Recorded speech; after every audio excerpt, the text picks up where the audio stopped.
খবরটা একই সাথে বাংলাদেশের ফুটবল ভক্তদের জন্য ভীষণ আনন্দের, আবার একই সাথে এই খবরটা বাংলাদেশের ভক্তদের জন্য খানিকটা হতাশার। খবরটা হচ্ছে যে অস্ট্রেলিয়া অনূর্ধ্ব-20 দলে ডাক পেয়েছেন বাংলাদেশের আরহাম ইসলাম। এই নামটার সাথে বাংলাদেশের ফুটবল ফ্যানরা খুবই খুবই খুবই পরিচিত। এই ডিসেম্বরে অস্ট্রেলিয়া অনূর্ধ্ব-20 দল জাপানে একটা ট্রাই নেশনস সিরিজে অংশ নেবে, যেখানে খেলবে স্পেন আন্ডার-20, এরপর জাপানের অনূর্ধ্ব-20 দল এবং জাপানের একটা ক্লাব। তো সেখানে অস্ট্রেলিয়া অনূর্ধ্ব-20 দল পার্টিসিপেট করবে। সেই কারণেই যে স্কোয়াড ঘোষণা করা হয়েছে সেখানে রয়েছে আরহাম ইসলামের নাম।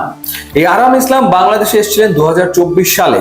তিনি বাংলাদেশে এসে অংশ নিয়েছিলেন অনূর্ধ্ব-17 এফসি বাছাই পর্বে এবং সেই টিমটার কোচ ছিলেন সাইফুল বারী টিটু, যিনি পরবর্তীতে টেকনিক্যাল ডিরেক্টর রয়েছেন বাংলাদেশ ফুটবল ফেডারেশনের। ওই টুর্নামেন্টে খেলে যাওয়ার পর আরহাম ইসলামের সাথে বাংলাদেশ ফুটবল ফেডারেশনের পক্ষ থেকে আর কোনো রকমের যোগাযোগ করা হয়নি, অর্থাৎ যোগাযোগ ছিন্ন করা হয়।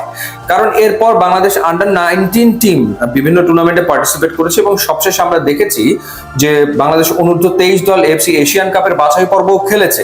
কিন্তু এই টুর্নামেন্ট গুলোতে আরহাম ইসলামকে আর ডাকাই হয়নি। তার মানে হচ্ছে যে ওই অনূর্ধ্ব-17 দলে তার যে পারফরমেন্স, সেই পারফরমেন্সকে তারা মূল্যায়ন করেছে এবং তাদের মূল্যায়নের কারণেই পরবর্তীতে তার সাথে আর যোগাযোগ করা হয়নি।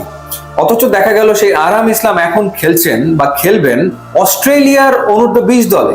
এরপরে তিনি হয়তো অস্ট্রেলিয়ার অনূর্ধ্ব-23 দলে খেলবেন এবং কে জানে তিনি হয়তো অস্ট্রেলিয়ার ন্যাশনাল টিমে খেলবেন, তিনি হয়তো বিশ্বকাপেও খেলবেন। অথচ এই আরহাম ইসলাম কিন্তু নিজেই বেছে নিয়েছিলেন বাংলাদেশকে, অর্থাৎ তিনি বাংলাদেশকে রিপ্রেজেন্ট করতে চেয়েছিলেন, তিনি বাংলাদেশেই তার ফুটবল ক্যারিয়ার গড়তে চেয়েছিলেন, ন্যাশনাল টিমের ক্যারিয়ার গড়তে চেয়েছিলেন। কিন্তু বাফুফে থেকে তো তার সাথে কোনো যোগাযোগ করা হলো না। সুতরাং এখন তো প্রশ্ন উঠবেই যে কেন, কি কারণে এরকম একজন প্রতিভাবান ফুটবলার তার সাথে আর পরবর্তীতে বাফুফে কোনো রকমের কন্ট্যাক্ট করেনি এবং পরবর্তী যে দলগুলো ঘোষণা করা হয়েছে আন্ডার-19, আন্ডার-23, তাকে কেন ডাকা হয়নি সেই ব্যাখ্যা তো এখন বাফুফেকে দিতে হবে, ডেফিনেটলি দিতে হবে। কারণ তার যে প্রতিভা আছে সেটা তো প্রমাণিত হয়েই গেছে, তিনি ডাক পেয়েছেন অস্ট্রেলিয়ার আন্ডার-20 টিমে। তাহলে ওদের যারা টেকনিক্যাল এক্সপার্ট, তাদের দক্ষতা কম, তাদের যোগ্যতা কম, তারা ডাকতে পারে তাদের ন্যাশনাল স্কোয়াডে, আর আমরা সেখানে বেমালুম ভুলে গেলাম আরহাম ইসলামের কথা। এটা আসলে কেমন করে হয়?